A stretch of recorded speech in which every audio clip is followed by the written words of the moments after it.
a question that I just felt a ESP come to me from the crowd was, well, then how come some of the schools that aren't performing well have not been closed? And let's say in St. Louis, but it could be anywhere.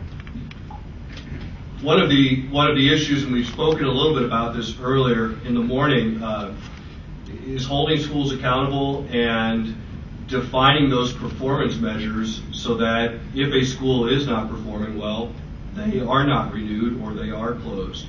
And unfortunately, that's not been the history in Missouri. There's a lot of work to be done there. There's a lot of work to be done with better contracting and better indications of performance measures so that a sponsor has the true ability to close a school. Closing a school, and Dr. Sneed and I were talking about this earlier, it's an emotional thing. You can have the very best procedures, practices, documents in the world, and you're talking about people's kids, and it's a very emotional thing. Everybody talks about the problems with schools, but it's rarely their own child's school. It's usually everybody else's kids' schools. And so there really is a lot of work to be done in Missouri to have those performance indicators in place, get all of the documentation and the data, and then you would need to work through that with the school so that the closing is not such a traumatic disaster, as has been the case in St. Louis, in which we've all been familiar with different situations where that's happened.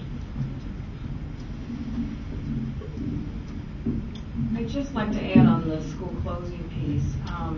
I think what we've learned in our experience in having to not renew a charter is that it's such a different paradigm. People, first of all, never believe that their school could be closed.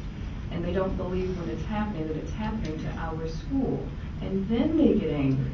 And you wish they would have gotten angry 3 years ago when the school, but they don't understand the real significance of the policies. There's a limited understanding. And I think even in situations where we've had to go through this process, what you hear in terms of feedback from the parents is that I love this school.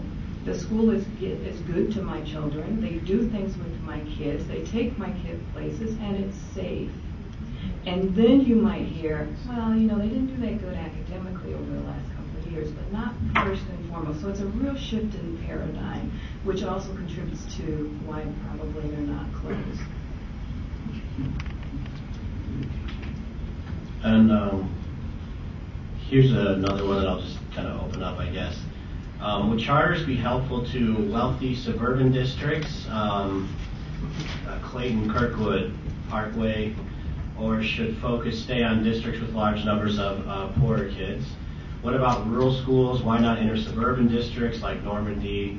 Those are local areas, which I'm not even that familiar with. I don't live around St. Louis, so I'm trying to put those together there. But Missouri is relatively unique in the sense that we have this sort of geographic restriction on, this very tight geographic restriction on where charters can operate. And so I get calls every once in a while from a parent that says, I live 2 blocks away from a charter school that I want to go to, but I'm across a district line. What can I do? And it's like, you got to move. And it's like, I can't afford to move. Well, then you don't have any choices. That's kind of what we're saying to people. And so my question is there a market for that, and what do you see in other places?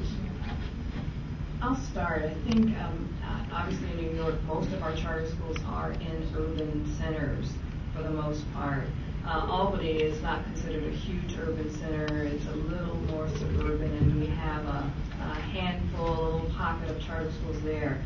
Even the other day, though, I had a conversation with some folks who live in New York, which is the home of Cornell, which is not an urban center, and they have a very interesting idea or concept that they want to try to develop a school around. So we would welcome applications from anywhere, and have actually spoken about the possibility of a more rural charter school.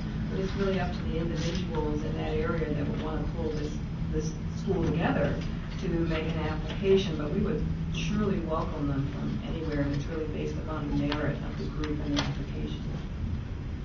My perspective in Missouri is that I believe a charter school should be able to open in any district that is not serving the needs of their students.